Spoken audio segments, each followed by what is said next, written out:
Tips ito sa mga nanay na may mga anak na maliit.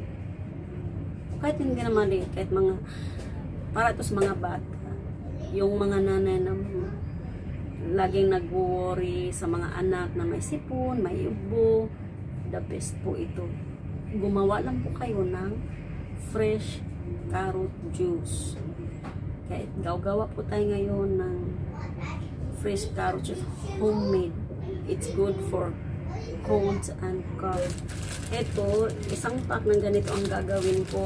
Good for 3 kids na siya. Minsan may nahatitira pang kaunti. So, yun ang para sa akin. Nilalagyan ko siya ng celery or apple juice.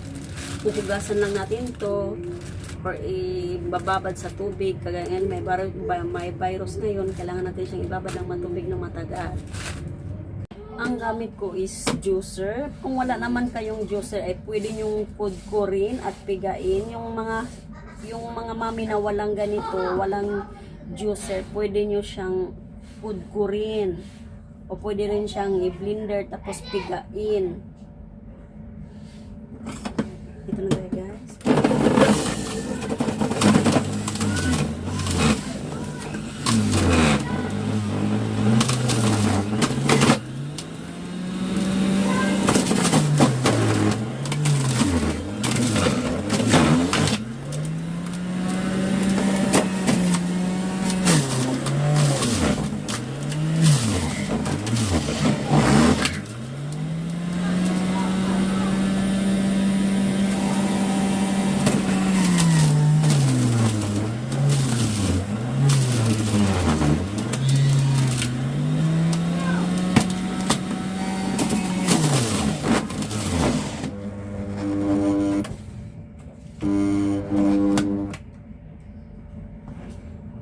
Ayan.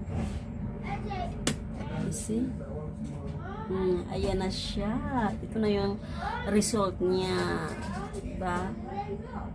Good for 3 kids na ito. Ayan na. Yung ginawa kong carrot juice. Hey, Daddy. Yung asawa ko ay kumakain ng kanyang dinner. Ang pagkain niya is simu. EJ, drink your carrot juice, EJ.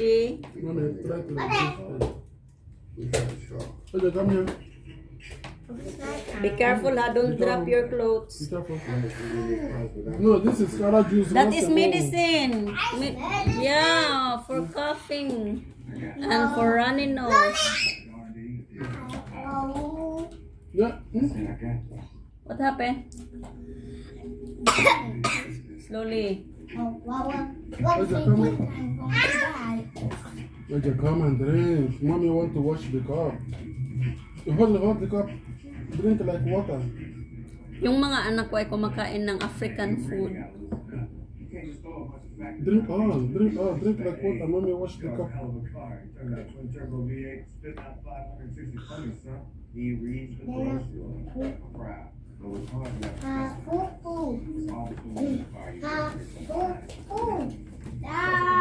Ibibigay nyo ang carrot juice before bedtime. Kailangan yung ibigay nyo ang juice yung matutulog na sila. Kailangan wala na yun na yung pinakang ano niya sa gabi para effective. I-try nyo guys, napaka-epektibo.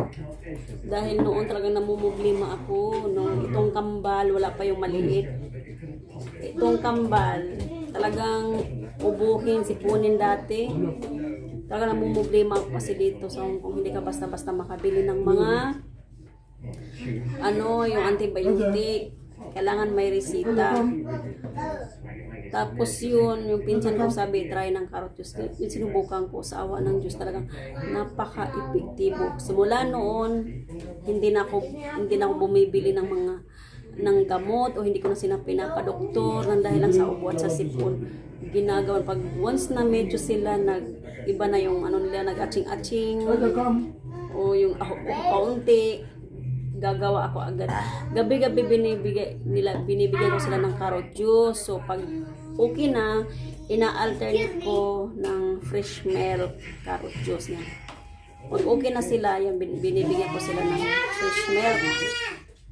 Sa awa ng Diyos, yung bunso ko, simula nung pinanganak ko yung bunso ko, never yan siya uminom ng medisina para sa ubo o sa sipon. Carrot juice lang. Carrot juice lang. At saka, ang carrot juice kasi hindi lang siya sa sipon at saka ubo mabisa. Marami siyang benepisyo. Try nyo guys. Try nyo i-search sa Google yung benefits ng carrot juice. Pure. Homemade siya. Hindi lang siya sa sipon at saka sa ubo. Marami. Please subscribe our channel. Hit the button below. Hit the button below if you want to watch more videos. Sila yung kambal. Ay, yung bunso. Yan, okay. Bye-bye. See you on the next video. Bye bye. See you in the next video. Si Daddy nagkumakain. Si Daddy namin kumakain ng kanyang simo. It's African food. Simo.